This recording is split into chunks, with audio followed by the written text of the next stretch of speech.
Se vede în ochii ei, ochii ei, ochii ei, că-l iubește. Se vede în ochii lui, ochii lui, ochii lui, că doar pe ea o dorește. Do.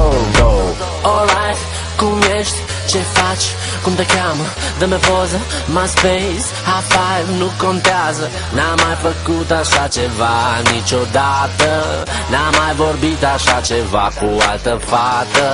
Îmi place să zâmbesc, îmi place să pun smiley, îmi place cum îmi scrii, îmi place că ești funny. Vorbesc în fiecare zi, sunt împreună, dar nu se țin de mână. Se vede în ochii ei, ochii ei, ochii ei, că-l iubește. Se vede în ochii lui, ochii lui, ochii lui, că doar pe ea o dorește. Do. Alright, cum ești? Ce faci? Cum te cheamă? Dă-mi poză, MySpace, high five, nu contează. N-am mai făcut așa ceva niciodată. N-am mai vorbit așa ceva cu altă fată.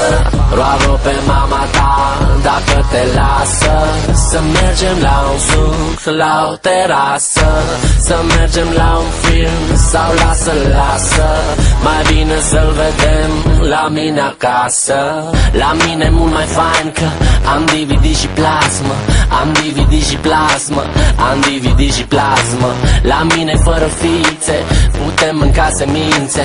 Am DVD și plasmă, am DVD și plasmă.